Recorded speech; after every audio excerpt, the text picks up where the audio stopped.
ونعوذ بالله من شرور أنفسنا وسيئات أعمالنا من يهده الله فلا مضل له ومن يضلل فلا هادي له أشهد أن لا إله إلا الله وحده لا شريك له وأشهد أن محمدا عبده ورسوله الذي لا نبي بعده أما بعد. Takbir. Oke. Teman-teman rekan di Pemuda Persatuan Islam, sebelumnya perkenalkan nama saya seperti disebutkan Miftah Husni. Ada yang pernah bertemu atau melihat saya? Di mana? Maksudnya? Enggak asik ya. Baik, alhamdulillah pada kesempatan kali ini saya diberi kesempatan untuk menyampaikan materi tentang pemuda Persis dalam lintasan sejarah. Ini lumayan materi yang tidak cukup untuk melalui kajian literatur saja, karena kajian literatur tidak merepresentasikan secara utuh tentang bagaimana pemuda Persis dalam lintasan sejarah.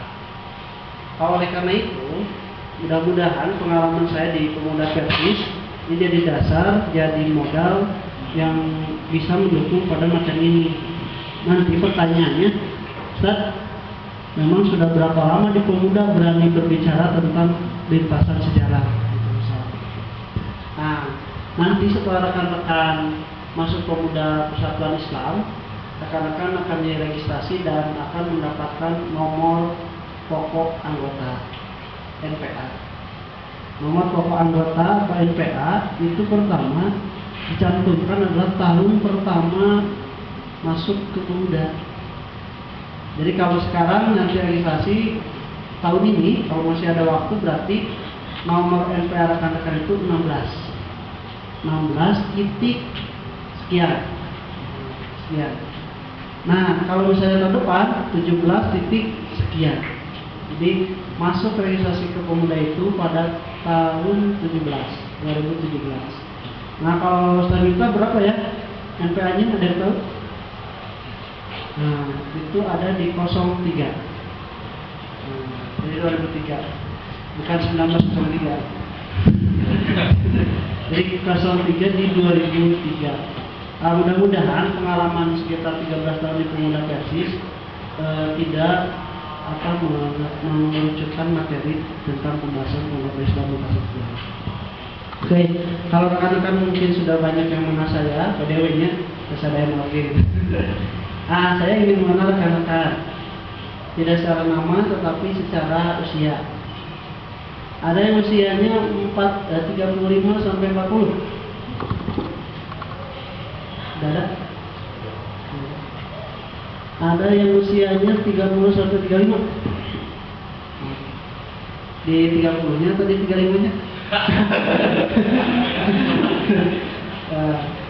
Berarti 30 sampai 35 ya. Ada yang usianya di 25 sampai 30. Ada yang di 20 sampai 25. Nah, terakhir ada yang di 16 sampai ke 20. Nah, juga ada yang di bawah 16.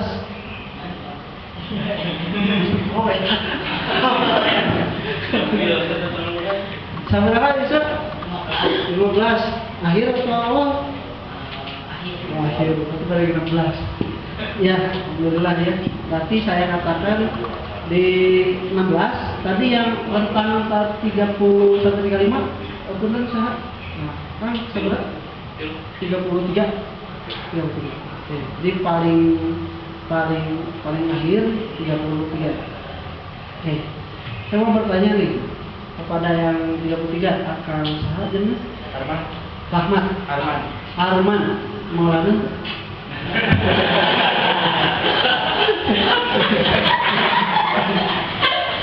Akan Arman. Oke. Selain karena faktor umur yang masih membolehkan di rentang pemuda itu usia 40 maksimal, jadi 16 sampai 40 masih bisa menjadi anggota pemuda Persis. Selain faktor umur yang masih membolehkan, faktor apa yang mendorongkan Arman untuk ingin menjadi pemuda Persis? Padahal sebelum pemuda kita mengenal Persisnya dulu. Kenapa tidak Persis langsung?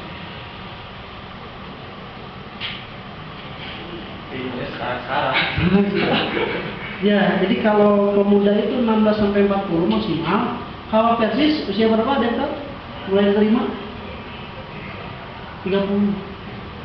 30 sampai meninggal dunia itu boleh menjadi persatuan Islam.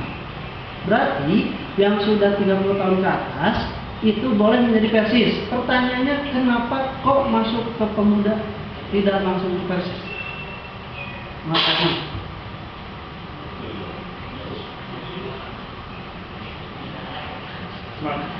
Pemudanya masih semangat muda, semangat muda. Rasa di berbeda, kami ya, kami kan, Roman, apa yang mendorong Roman untuk masuk ke pemuda tidak ke persis langsung, padahal sudah bisa diterima? Agar pemikiran itu bisa nyambung. Pemikiran bisa nyambung, di persis itu nyambung. Bisa beradaptasi, lebih dinamis. Oh, jadi di pemuda diharapkan bisa lebih dinamis. Ada lagi? Kang siapa? Yasin. Kenapa? Udah masuk persis semua keluar. Udah masuk persis, udah registrasi punya MPA. Kemudian keluar. Kenapa? Masalah adaptasi. Oh iya. Di baca mana? Tenang. Yang kalau untuk pemuda ke persis, untuk persis ke pemuda. Untuk persis gitu. Oke. Jadi kenapa? Adaptasi. Oke, tadi kalau Arman semangat, kalau Arman dinamis, kalau Kang ini adaptasi juga ya. Oke. Nah, ini yang menjadi patokan bagi kita semua. Kenapa kita tidak masuk ke pergerakan persis langsung, pergerakan orang tua, tetapi kita ada di gerakan pemuda persis. Ini yang membedakan antara pemuda dan orang yang tidak pemuda lagi adalah dua hal ini. Satu adalah hamasahnya, puncak semangatnya masih pemuda, sedangkan yang kedua adalah kuatul jasadnya, kekuatan fisiknya. Jadi kalau masih mau ingin disebut pemuda, dua hal ini harus ada. Kalau dua hal ini tidak ada, maka persis membuka lebar-lebar pintu untuk masuk ke persis. Pertanyaannya, yang pertama hamasah, gelora semangat, yang kedua kuatul jasad. Masih ada di rekan? Masih. Saya minta bukti. Apa yang membuktikan puncak gelora semangatnya masih pemuda? Saya minta bukti. Mulai baca-baca. Iringan Ma'ruf. Biasa Iringan Ma'rufnya. Kali biasa. Udah ya. Oke, saya minta bukti. Ikut aksi bela Islam. Woi, aksi bela Islam. Mas Alepo, Hati-hati aja.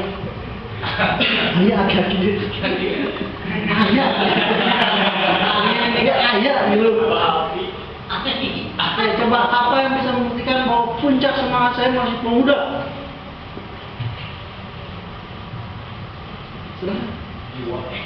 Ya belum. Apa? Gampang Ustaz, mau. Sekat mudi kenis. Tamat persis aya nu disebut. Coba apa yang bisa membuktikan bahwa rekan-rekan itu masih puncak gelora semangatnya sedang panas-panas? Penasaran yang tinggi terhadap apa? Mencari ilmu. Kemudian pemikiran itu Masih prima. Oke, contohnya? Contohnya ketika kita menghafal Al-Quran, menghafal hadis, kan pemuda itu ketika menghafal jadi nggak terlalu cepat lupa ya, seperti orang tua kan masih banyak yang belajar tapi mereka banyak yang berkata ketika masuk keluar lagi. Oke. Kemudian jasadnya pun semangatnya pun ya kan semangat kalau yang sudah tua semangatnya itu menjadi dalam hati kebahagiaan. Tapi kalau pemuda bisa dibuktikan dengan jasadnya. Oke. Banyaknya berapa juz? Baru berapa? Baru satu. Baru 5 juz. Oke, 5 juz. 5 juz. Kemarin 60 tahun di Habibur Rahman sudah habis 30 juz. Ini kira-kira apa yang membuktikan saya semangatnya masih pemuda? Ada yang mau jadi versi saja? Silakan. Oke. Nah, itu catatan ya. Catatan untuk kita, kalau benar kita masih mau masuk pemuda, maka harus membuktikan semangat gelora yang tinggi terhadap Islam harus dibuktikan. Bentuknya apa saja? Mau menghafal Quran, mau ikut aksi bela Islam, mau membela apapun, yang penting ini puncak masuk. Yang kedua, ini lebih konkret. Jasad kuat atau jasadnya masih kuat. Oh, 15 bisa dibuktikan ya. Nah, bisa dibuktikan. Nanti di PD Pemuda ada Koda. Kemarin ada Bukoyam, ada camping, ada yang ikut? Ada. Nah, itu juga bisa membuktikan bahwa kuat jasad. Nah, pertanyaannya, kalau pemuda ini kekuatannya pada puncaknya, kekuatan fisik dan geloranya masih ada. Nah, ini yang di luar dari kebiasaan pemuda, banyak pemuda yang jasadnya masih kuat, tetapi geloranya sudah menua. Nah, jadi umurnya masih dalam rentang 30-40 tahun, tetapi semangatnya sudah menua. Ayo, aksi bela Islam, aduh, ngapain? Ayo orang demo Aleppo. Ya udah saya mah uangnya udah capek. Nah, itu semangatnya sudah menua pada kekuatan jasadnya masih. Banyak seperti itu? Banyak. Yang kedua, baliknya, kekuatan fisiknya sudah mulai menua, tetapi gelora semangatnya masih muda. Banyak? Banyak. Ini positif. Jadi persis yang semangatnya masih muda seperti pemuda itu lebih baik daripada pemuda yang kekuatan fisiknya masih kuat tetapi semangatnya sudah menua. Jadi yang paling penting sebenarnya bukan kekuatan jasad tapi gelora atau semangatnya. Nah, oleh karena itu, kata para pendahulu kita, perjuangan yang tidak melibatkan generasi muda adalah mandul. Itu yang dari asananya, dari luar asananya, luar asananya, luar kota Bandung, memang barat, luar Jawa Barat, saya luar Indonesia. Berarti kita masih ya Jawa Barat sepertinya mana ada dua. Oke. Ini ketika seseorang menjadi generasi muda yang melibatkan diri dalam perjuangan, maka dia adalah sebagai penerus dari perjuangan itu sendiri. Sementara kalau tidak dilibatkan, maka itu akan memandulkan generasi. Cung yang di cabangnya tidak ada PC Pemuda. Ya. Sama Barat itu mana? Cabang? Lemang ayahnya. Pemuda. Misalnya saya. Nah, berarti masih ada. Sementara di Kota Bandung saja dari 30 kecamatan hanya sekitar 18 kecamatan yang mempunyai pimpinan cabang pemuda. Pertanyaannya, bagaimana perjuangannya apabila pemuda tidak ada? Nah, berarti perjuangan yang tidak melibatkan generasi muda adalah perjuangan yang mandul. Sedangkan pemuda yang tidak terlibat dalam perjuangan adalah generasi pemutus sejarah. Kalau rekan-rekan di cabang masing-masing, di jamaah masing-masing tidak bergerak sebagai pemuda, rekan-rekan telah memutuskan sejarah perjuangan.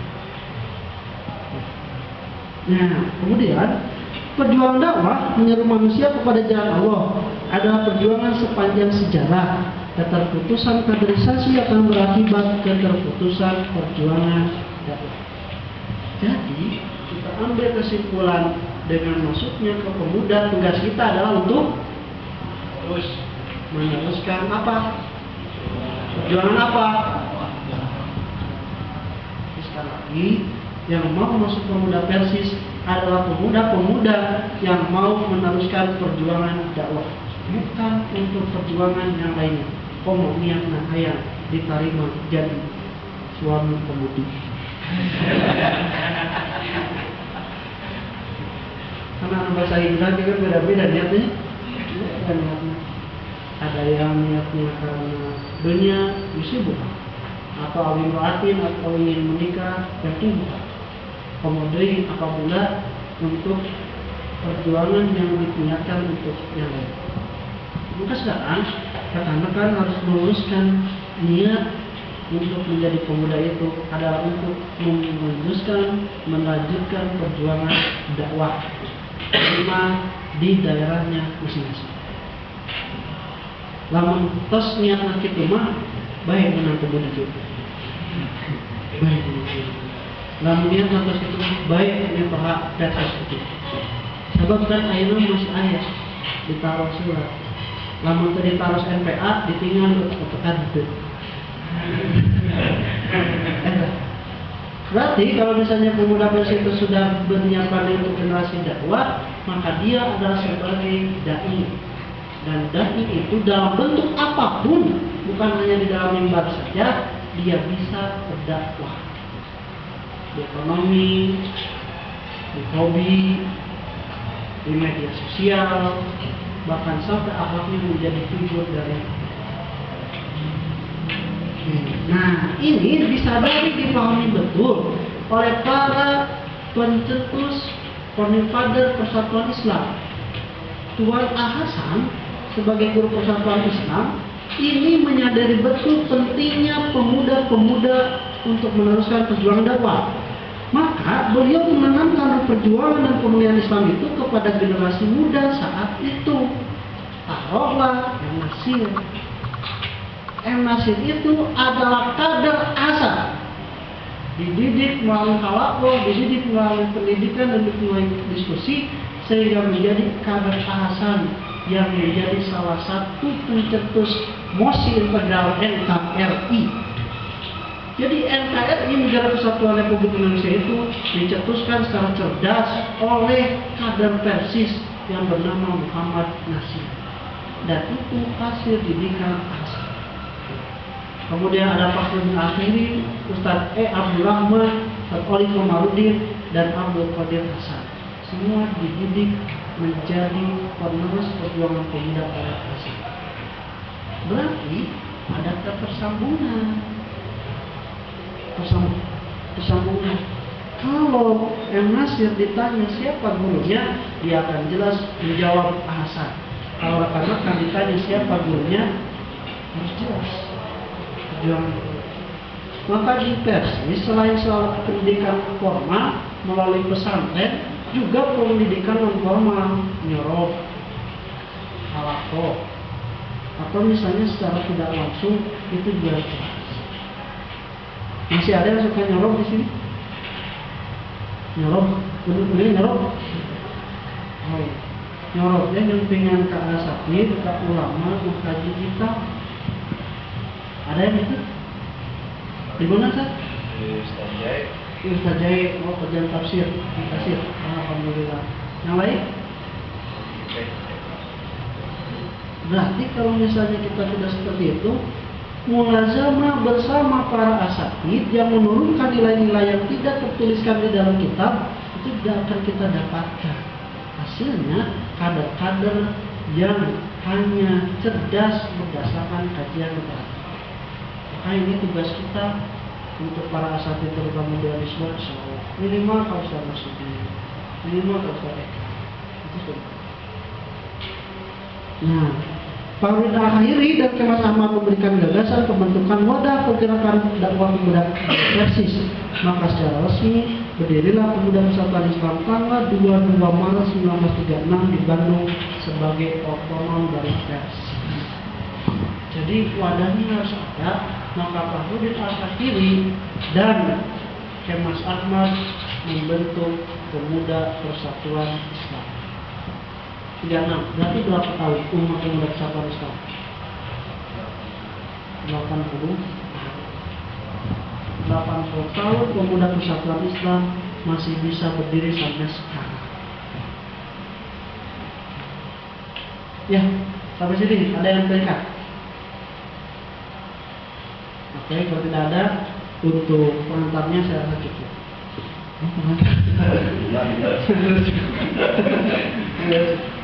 Nah, sekarang kita masuk pada lintasan sejarah. Ada yang tahu tentang sejarah itu apa? Sejarah itu apa?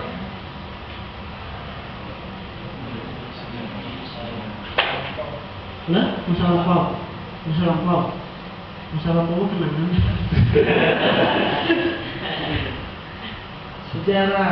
Sejarah itu diambil dari bahasa Arab. Sejarah tuh. Nah, kenapa sejarah diambil dari bahasa Arab sejarah tuh? Karena ilustrasi dari sejarah ini menggambarkan secara utuh bentuk suatu pohon. Pohon itu dimulai dari mana? Akar. Dari akar tumbuh apa? Dari batang tumbuh apa? Ranting mana? Nah, setelah ranting, daun, buah. Yang pertama.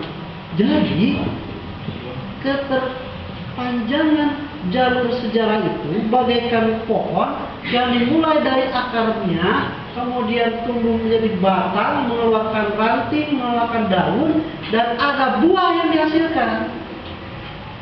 Ini adalah salah satu rangkaian yang harus menghasilkan buah. Jadi perjalanan founding father kita mulai daripada menemukan akar dari pembibitan pemikiran, kemudian membangun sedemikian rupa jamnya Pemuda Persatuan Islam, mengeluarkan rantingnya, sayap di berbagai pimpinan wilayah, pimpinan daerah, pimpinan cabang sampai tingkat jamaah, kemudian menumbuhkan daun yang membuat rindang, membuat nyaman Pemuda Persatuan Islam, tetapi harus menumbuhkan buah. Tanyanya, apa buah sejarah dari Pemuda Persatuan Islam? Buahnya apa? Buah itu kita ambil untuk apa? Dimakan. Makan. Oke, selain makan, dijual. Selain dimakan, apa lagi? Diminum. Dipetik mah pasti aku udah kepikiran pas minum. Dipetik kemudian kita makan. Terus obat yang mati dimual. Walaupun dari itu dimakan. Selain dimakan pemanfaatannya untuk apa lagi? Kalau untuk dimakan, pohonnya lama-kelamaan akan mati, rantingnya akan patah, daunnya akan berguguran, dan buah pun tidak akan tumbuh lagi. Maka yang diperlukan apa?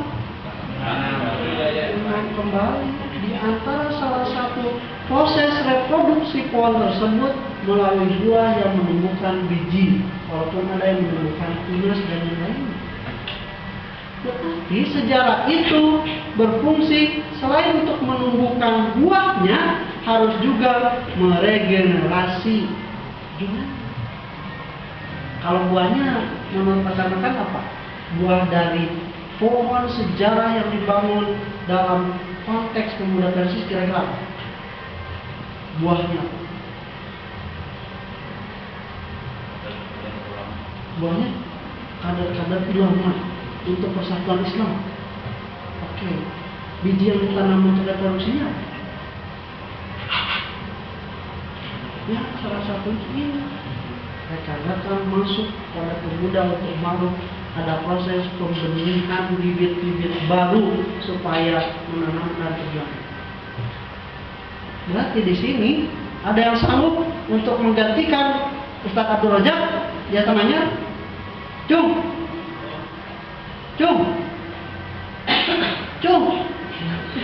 Astagfirullah. Ini kalau misalnya tidak mau, oke, tananya nih. Pas cabang mandi Bojong Ada yang sanggup untuk menggantikan Ustaz Saiful Jafar Sidik di Bojong Kalian? Cung. Cum. Oke. Ada yang sanggup menggantikan Ustaz Wandi di Lembang? Cum. Cum. Mana yang ngacung? Oke. Ada yang sanggup menggantikan Ustaz Agus Priyatna di Kota Bandung? Cum. Ada berniat? Cum. Ada yang berniat menggantikan Ustaz Miftah Farid di pimpinan wilayah Jawa Barat? Cum. Oke. Ada yang berniat menggantikan Ustaz Eka di pimpinan pusat Persatuan Islam? Oh, Pak Imel itu mah tadi cabang teracung, hanya jadi ketua umum. Ini ganti pejabat sing lain, pas Ustaz Eka ngacung, jadi presiden langsung. Bagus.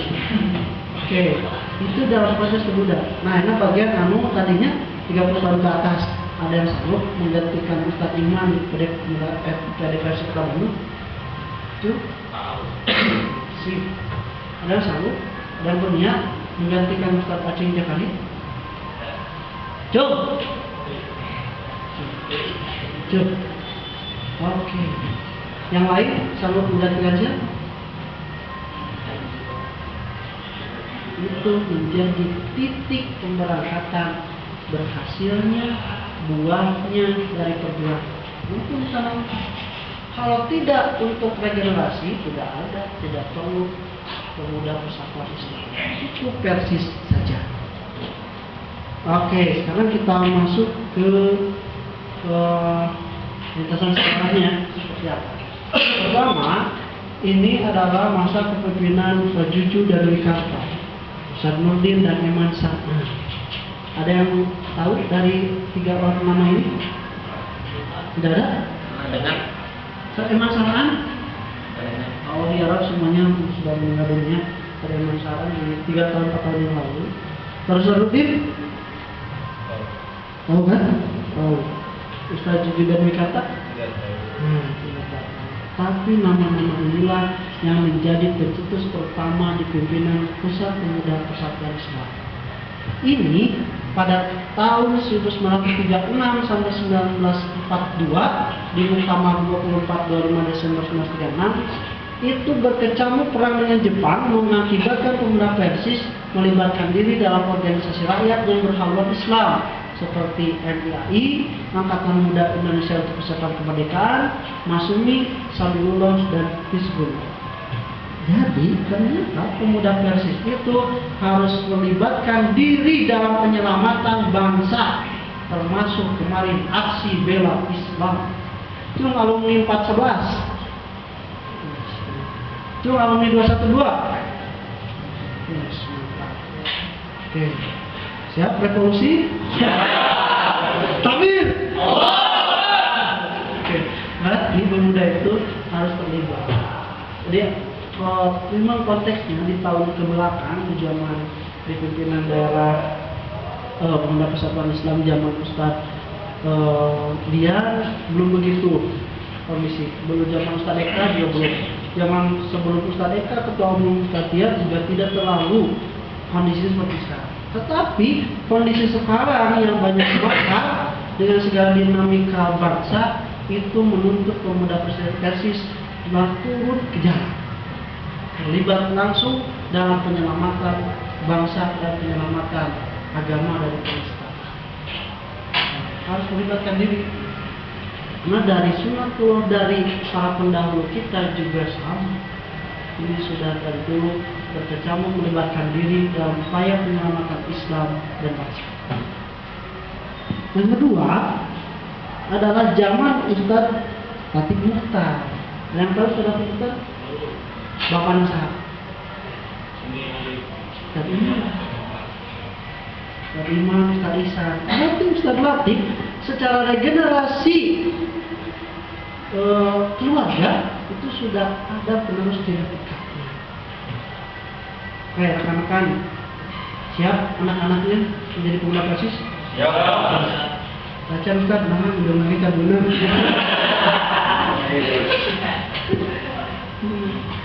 Ini sudah menikah kan? Sudah menikah semuanya? Yang sudah menikah ada? Yang 2 kali sudah? Oke. Jadi pada zaman Saudara Timotius 1953-56, Muktamar kedua 17-20 September 53. Nah, karena sudah mulai kondusif dengan kemerdekaan dan mulai pembangunan, maka Ustadz Latif Muchtar sudah membawa pemuda Persatuan Islam lebih berani keluar dan bergabung dengan Porvisi dan memobilisasi pemenangan Partai Islam Masyumi. Jadi dulu Masyumi itu dimobilisasi oleh pemuda Persis sampai memenangkan pada tahun 1955 Masyumi memenangkan. Dan diantaranya Ustadz Latif Muchtar menjadi anggota dewan masuk. Nah, jadi dinamikanya juga sama ya, sudah terjun ke politik, bahkan ke politik praktisnya, karena disadari atau tidak membutuhkan itu. 3. Zaman Ustadz Yahya Wardi 1962, Muktamar ketiga 15 Desember 1956, ini sudah mulai dihadapkan pada perang ideologi antara partai dan dominasi komunis pada pemerintah. Pada periode ini kepanduan pemuda bekerjasama dengan Jamiatul Banat dibentuk Ketua Ustaz Suraidi. Ini yang sama dengan kita mungkin ya, dominasi komunis pada pemerintahan dan ideologi antar partai. Kemudian zaman Ustaz Suraidi pada tahun 1967 itu terjadi musyawarah besar di Bandung. Kenapa? Karena pemuda Persis juga dihadapkan pada demokrasi terpimpin dan diktatorisme Soekarno yang mengancam tatanan politik Islam dan umat Islam. Sampai Persis merubah sebagai siasat dasar atau asasnya bukan Islam tapi nasional. Karena kalau misalnya tidak menggunakan asas Islam itu akan dibubarkan siasat. Nah, oleh karena itu, pada waktu itu keinginan sebagian anggota Persis merubah menjadi parpol Jamiatul Muslimin tidak melibatkan pemuda dalam muktamar ke-7 Persis di Baghdad. Jadi dulu gejolaknya ingin menjadikan Persis sebagai partai politik. Sampai terjadi kata Ustaz Dadan Wirdan, gelombang di dalam gelas. Jadi waktu itu tenang, sudah ada orang-orang yang tidak setuju lagi Persatuan Islam sebagai umat Islam dan umat dakwah, tetapi ingin berubah menjadi partai politik.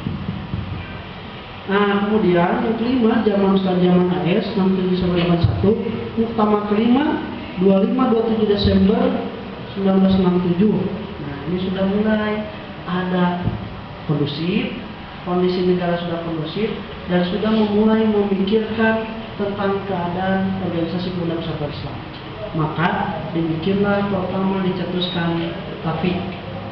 Ada pernah dengar Tafiq? Tafiq apa? Itu kepanjangan dari Tajwidul Fityanil Quran.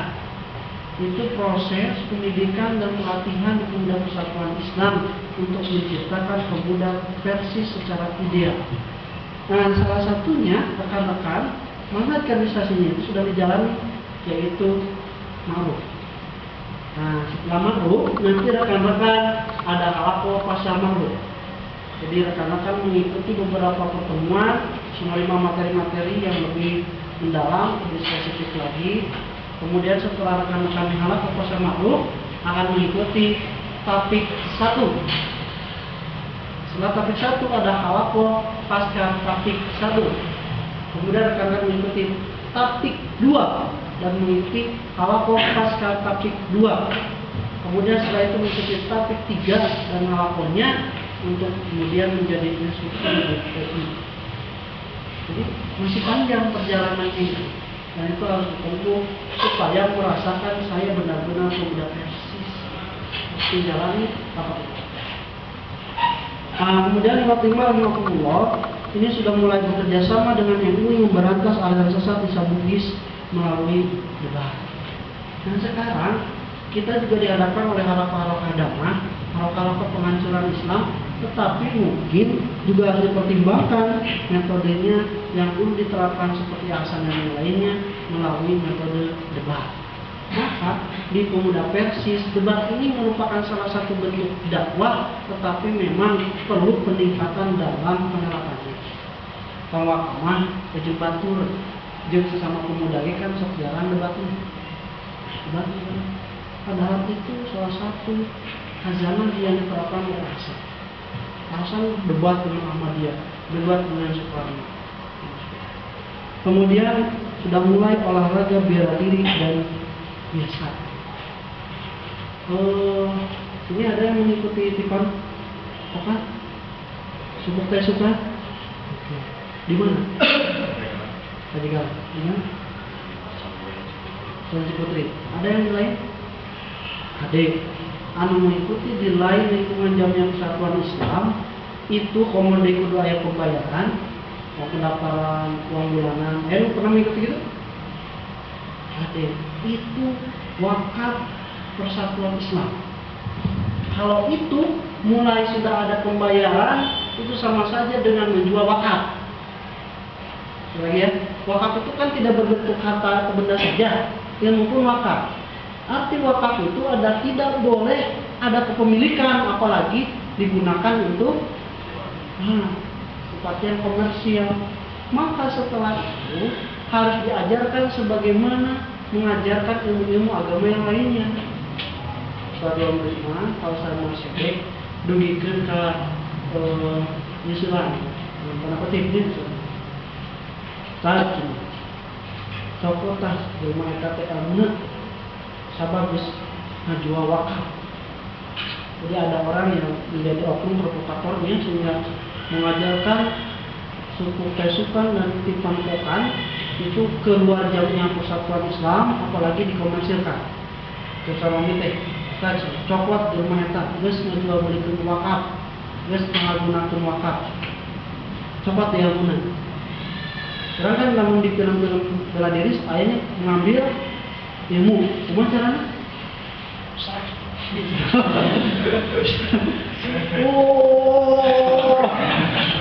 nya agak gembal begitu ya. Ya sebenarnya kata Saroni tidak ada cara mengambil ilmu gitu. Kata Saroni harus benar deh kemana sana cara mengambil ilmu payahan gitu. Sama seperti dalam zaman saya ilmu mau sampai seperti itu. Kalau gitu kan, kenapa tidak? Nah, kalau itu untuk kemaslahatan. Dan Saroni waktu itu sanggup kan kedirian kepada masyarakat. Nah itu zaman olahraga biasa. Kemudian ada majalah Tamadun. Majalah Tamadun. Kalau kita majalahnya apa? Salah dikasih sebelum pemuda. Pemuda nama? Jelas? Ayo. Azikro boleh di Batullah. Anu pusat ya itu. Mungkin keterbatasan dari SPK, rekan-rekan sudah harus ada yang ambil bagian memfokuskan diri untuk menerbitkan majalah mereka. Radio di Karya ada di Karya pernah dengar? Dulu itu diwakafkan dan mertua saya adalah salah satu presenternya. Terus, Ustaz berarti mau nampung dia Ustaz. Jadi Radio Dwi Karya itu dulu corongnya media Islam. Sekarang rekan-rekan harus mulai ambil bagian dalam pengadaan media Islam yang jujur. Ulang pikir ke ayam bahasa ketika ketipu segalanya. Itu rekan-rekan karena tidak adanya yang fokus terhadap penyebaran berita yang benar-benar jujur. Ada yang mau bergelut di bidang ini? Ada? Nah kemudian sebetulnya sudah mulai ada kaidah asisi dan kaidah dairi secara lokal. Anggaran dasar dan anggaran rumah tangganya sudah ditetapkan bahwa pembelajaran itu seperti apa. Ini sudah mulai ada perbedaan. Kemudian yang keenam, jamaah Ustaz Ikin Sodikin Allah Yahab tahun 90 di Muktamar ke-6 dan Mu'afat 16-18 Januari 1981. Ada yang kenal Ustaz Ikin Sodikin? Ada yang mengalami menerima ilmu dari beliau secara langsung? Tapi ngalamin tuh? Berarti regenerasi kan mulai akhirnya di bawah 20-nya. Yang 20-25 mengalami tidak? 20-25 mengalami? Baru belum ada yang seperti beliau. Jadi kalau Ustaz Ahyar Suhada, dia Allah yarham, ketua Dewan Hisbah sebelum sekarang Ustaz Romli, itu di Dewan Hisbah itu ada 4 tiang. 4 tiang itu kalau sudah sepakat, Ustaz manapun sudah tidak berani. Tiang itu yang pertama ada kamus hadis dan Al-Quran berjalan. Kamus hadis dan Al-Quran berjalan. Yang kedua, ada yang kalau orang berbicara itu, kalau beliau berbicara maka tidak ada yang bisa menyangka lagi. Di kemampuan nanti kalau sudah berbicara itu orang sudah tidak bisa menyangka lagi. Kemudian ada yang mengetahui apa yang tidak diketahui oleh orang lain. Katanya ayat. Kemudian yang keempat itu hampir sama dengan yang keempat, yang setelah yang lainnya itu, tetapi memang masih agak kasar. Ada yang tahu orang-orang ini? Namanya? Nah, itu pemikiran saya. Kamu sadis dan kamu Al-Quran berjalan. Siapa? Orang beda. Yang kedua, kalau orang berbicara tidak ada yang bisa membantah lagi. Kalau yang ketiga, mengetahui apa yang banyak tidak diketahui orang lain. Syaikhul Islam Sholihuddin. Yang keempat, pilar itu adalah ketua umum sekarang. Jadi kalau dibaratkan pilar untuk menyangga satu bangunan, dulu 4 kokoh, sekarang yang 2 belum ada gantinya, tinggal 2 lagi. Bangunan sudah mulai. Siapa yang mau menggantikan fondasi yang terakhir? Masa kita dituntut.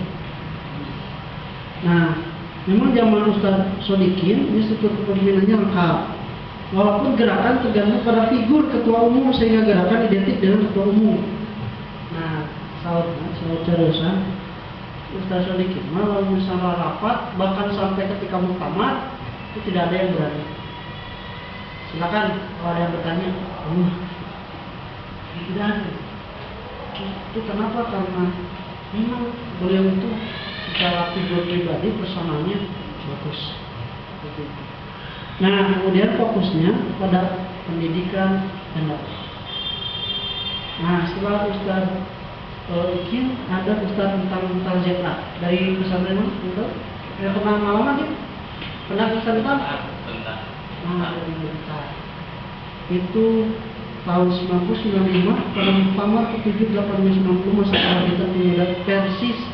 Pemuda Persis itu bangkitnya ada di zaman Ustaz Utan. Waktu Ustaz Utan masih aktif, terutama ketika di daerah kampus UIN. Ini sudah mulai ada TITM. Dan tahu TITM? Kemudian dia dan Ta'aruf Nasional. Jadi nanti di TITM semua pemuda Persatuan Islam akan bertemu untuk silaturahmi nasional, silatnas dan bahasa lain. Silaturahmi nasional, kemudian mengikuti perlombaan, kemudian mengikuti materi yang lainnya. Itu ada di TITM. Itu digagas oleh Ustaz Tamka. Kemudian Taufik juga sudah mulai lebih struktur. Ada Taufik 1, 2, dan 3. Kemudian sudah mulai ada lembaga penelitian dan pengembangan. Kemudian yang ketujuh, zaman Ustaz Atif Latiful Hayat. Ada yang pernah melihat? Oh, sering. Kenapa? Alhamdulillah, beliau masih sehat walafiat ya. Seperti apalagi di kancah kemarin di muktamar ke berapa kemarin? Persisnya 15 ya. 15 beliau juga menjadi salah satu kandidat untuk ketua umum. Nah, Ustaz Atif berdasarkan latar belakangnya itu justru membuat organisasi pemuda Persatuan Islam lebih tertata rapi dan masuknya sosok-sosok intelektual dalam artian akademisi dengan harapan membangun gerakan pemuda Persis yang memiliki daya pikat keluar dan karakter yang kritis. Lalu Ustaz Amiruddin itu tasbih beliau. Ustaz Muhsin Al-Fikri itu salah satu taskil beliau. Jadi sudah mulai pemuda Persis mendapatkan wajah-wajah yang baru. Nah, kemudian Ustadz Uus Muhammad Mukhtar. Ada yang tahu? Nggak tahu nih, di Kota Bandung, Masya Allah, Masya Allah. Itu di Muktamar ke-9 2000 sampai 2005 itu beliau menjadi ketua umum Pemuda Persatuan Islam. Karena karakter beliau itu hampir sama dengan Ustaz Sodikin, ada sebagai ulama, maka kepemimpinannya juga hampir mirip dengan Ustaz Sodikin. Tetapi nilai poin yang lebihnya, Ustadz Uus Mukhtar ini menjadikan jalur perjuangan pemuda lebih terarah dan jamnya semakin kokoh. Jadi kenapa? Karena pada zaman Ustadz Uus ini terjadi gelombang di dalam gelas juga, ketika pemuda Persis banyak yang aktif di organisasi partai politik. Di sini ada yang mengurus partai politik? Ada? Dari Nasdem mungkin? Atau dari Perindo? Itu tidak diperbolehkan ketika masuk anggota Pemuda Persis aktif sebagai anggota atau pengurus partai politik. Bayar weh. Oh, ini kenging. Yang satu dari diri mana? Dari di partai politik, dari di pemuda semangat. Itu jadikan lahan dakwah rekan-rekan pribadi. Cuman yang harusnya di partai politik itu tidak semuanya siap dengan kondisi politik yang banyak fitnah dan fitnah. Nah, zaman Ustaz JJ Jainuddin 2005 sampai 2010. Kenal kan Ustaz JJ? Nah, Ustaz JJ ini sudah mulai pengembalian jati diri Pemuda Persis sebagai organisasi kader. Itu karena gelombang kemarin ketika partai politik itu banyak pimpinan cabang yang membukukan diri. Contohnya seperti Cibiru di Kota Bandung. Dan juga secara belak-belakan anggota-anggota Pemuda Persatuan Islam yang mengembalikan satu anggotanya karena ingin aktif di partai politik. Zaman Ustaz JJ itu kental, zaman Ustaz dan JJ. Nah, ketika zaman Ustaz JJ sudah mulai meredam, sudah mulai diredam, maka Ustaz JJ lebih memfokuskan diri pada jamnya Pemuda Persatuan Islam sebagai kader. Tapi manhajnya sudah ditetapkan dan ma'ruf di berbagai tempat banyak diadakan, tapi juga banyak diadakan. Nah, sehingga kader-kader itu banyak bermunculan melalui proses tapik dan nah, di 10 Ustaz Diyar Anwar Bakhtiar 2010 sampai 2015. Ini mah masih kene kulit tangannya di Persatuan Islam. Jadi laman ayah pembulan apa Ustaz Diyar dengan Ustaz Diyar ini penerus dari Ustaz DJ, fokus pada manhaj kaderisasi. Setelah itu manhaj kejamiahan dan keaktifan World juga sudah mulai. Pemuda mulai sudah terdaftar pada World Asian Muslim Youth WAMI, yang terdaftar sebagai organisasi kepemudaan di Asia. Itu zaman Ustaz Diyar. Walaupun memang banyak yang mengatakan Pemuda Persis lebih kental pada zaman Ustaz Diyar karena sosok Ustaz Diyar. Dan Ustaz Diyar memang yang agak kontroversial, lebih unik kontroversial itu, agak kontroversial. Salah satunya ketika menjabat ketua umum, beliau menghadiri dan menjadi pemateri kebangkitan nasional. Kemudian juga tahun baru Islam, itu juga salah satu kontroversial. Nah, yang terakhir ini ada yang pernah lihat? Ada belum? Jadi karena akan masuk Pemuda Persatuan Islam, ciriannya wajahnya IRN Presiden Unang. Ini adalah amir kita di Pemuda Persatuan Islam. Mereka kemana dari cabang Buah Batu, Logam, dari Buah Batu. Oke, ini ketua Pemuda Persatuan Islam zaman 2012 kita 2009 sampai 2012 sebelum Ustaz Diyar Rabiana, Ustaz Agus, Ustaz Eka dulu di pimpinan daerah Pemuda Persatuan. Kalau lihat, ini sekarang sebetulnya itu ternyata lahir dari proses perkaderan sedikit-sedikit. Ketua umum salah, ketua umum pemuda, Sedeka itu sudah kental Selain karena beliau menantu Ustaz Sodikin, juga beliau paling terhitung lama nyorong Ustaz Sodikin di Logat. Ketua pimpinan wilayah siapa? Ustaz Miftah Farid. Itu juga sama, hasil pendidikan di Logat. Ketua pimpinan daerah Kota Bandung, Ustaz Agus Priyatna. Jadi sekarang itu ternyata kalau saya perhatikan, ini didikan Ustaz Sodikin ternyata yang dulu memang seperti dinafikan orang-orang yang lebih cenderung kepada hawafo dan terlalu ilmi dan tidak terlalu aktif di jamnya, justru sekarang dibuktikan dari pimpinan pusat, wilayah Jawa Barat dan pimpinan daerah itu ternyata dipegang oleh aktivis sholat ilmi di Logat. Jadi kita juga banyak. Nah, sekarang ini karena saya belum isi, silakan ikut mengisi. Zaman sekarang mau diisi seperti apa? Zaman memang. Nah, tentu ini berkaitan dengan potensi. Dan kalau saya melihat, ini zaman Ustaz Eka itu terbuka peluang lebar-lebarnya untuk aktif. Kalau dulu terpaku oleh tasfir pimpinan pusat beserta bidang-bidang yang ada 10 itu, olahraga, ekonomi, sosial, pendidikan, dakwah. Tetapi sekarang di zaman Ustaz Eka itu dibuka peluang untuk aktif di berbagai komunitasnya. Ada yang suka desain grafis? Saya? Yang suka mana? Desain grafis? Silakan masuk ke komunitas dakwah art di Pemuda Pusat Islam. Ada yang suka fotografi? Nah, silakan masuk ke komunitas fotografi Persis. Ada yang suka dipoto? Ada yang suka atau lebih hobi di ekonomi, di usaha? Ada? Silakan masuk ke KUPP Pemuda Persis. Itu di Lembang ada mata bakmimo. Nah, itu salah satu bentuk BUMD-nya yang sudah mulai terbuka. Terus juga pemuda-pemuda Sport Legend, Good Boy, Aware, itu yang brand distro, termasuk juga itu juga brand-brand orang-orang Pusat Islam. Kemudian ada yang suka di tahfidz Quran. Ada? Nah, silakan itu masuk di komunitas Kupar Persis kalau sedang merintis.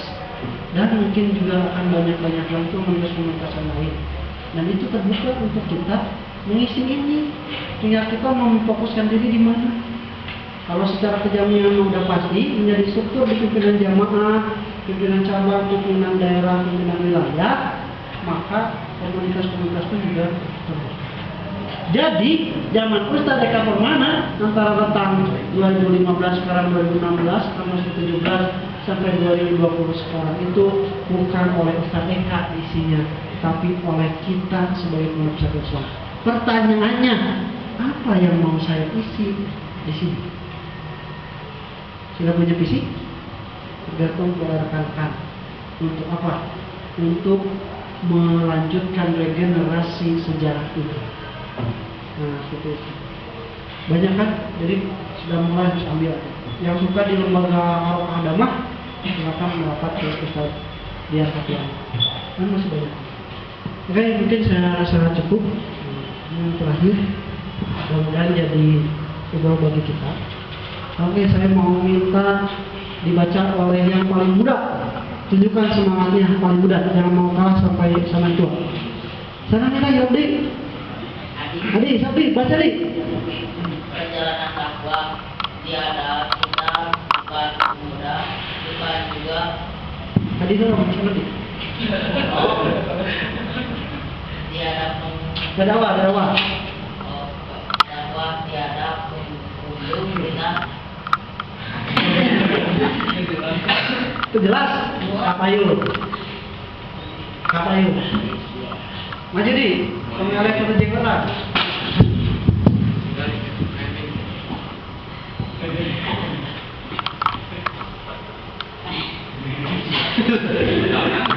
Perjalanan dakwah tiada penghujung, kita bukan pemula, bukan juga penghujung, tetapi penyambung. Maka jangan hentikan perjalanan itu, teruslah berjalan. Ya, silakan, terima kasih. Tepuk tangan untuk Adi.